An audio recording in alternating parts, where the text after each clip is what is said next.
Welcome to our Big Ten NCAA tournament predictions. I'm Andy Katz. Let's start off with a couple of teams that just don't see them making the postseason. These are teams that are going to be out of the mix. Minnesota, rebuilding under Ben Johnson, and Micah Shrewsbury at Penn State. I get a little flack for this one. New coach coming over as a Purdue assistant, former Celtics assistant, former Butler assistant, but I think Penn State just has too much of a mountain to climb, so they're out of the mix.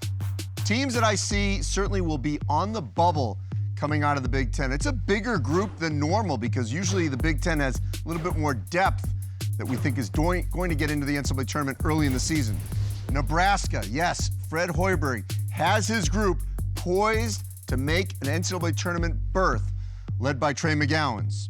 Iowa, no Luka Garza, but Jordan Bohannon is back.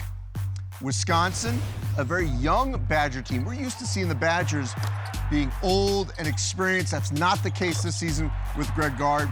And Northwestern. Chris Collins loves this group. They've stayed together for the most part, led by Pete Nance. The Wildcats could potentially be a bubble team. A couple teams that I think will be in the tournament.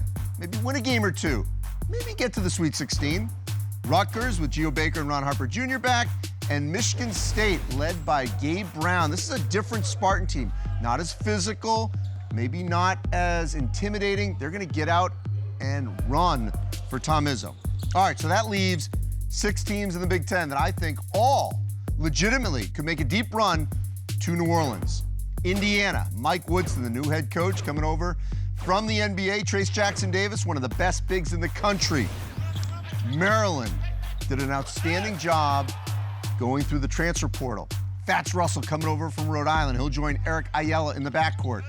And Qudus Wahab, they just call him Q, coming over from Georgetown. He's the rim protector that the Terps need. So Maryland in that grouping. Ohio State, E.J. Liddell, he is trimmed down and certainly could be one of the best players in the Big Ten. They got a new backcourt, but the Buckeyes will be in the mix for a potential deep run. Illinois, Kofi Cockburn came back. He could be the National Player of the Year, one of the best bigs in the country. Andre Curbelo, he will essentially replace Ayo Dosunmu in terms of a late-game money-maker player. At number 2, Michigan, Hunter Dickinson, one of the best bigs in the country. Caleb Houston, one of the better freshmen in the country. Eli Brooks, the ultimate glue guy. Juwan Howard has a squad that could get past the Elite Eight this season and to the Final Four. But my pick for the best team in the Big Ten, it's Purdue. Jaden Ivey, he was the best player, even though he was not the MVP, for the gold medal winning USA in the FIBA U19 tournament in Latvia. Zach Edey, big 7-footer, over 7 feet, played for Team Canada. He's going to team with Travion Williams. That is going to be a 1-2 punch in the front court that's going to be incredibly intimidating. And Matt Painter does this all the time. He gets old, he stays old every couple of years and makes a deep run. This Purdue team certainly could be a national title contender out of the Big Ten.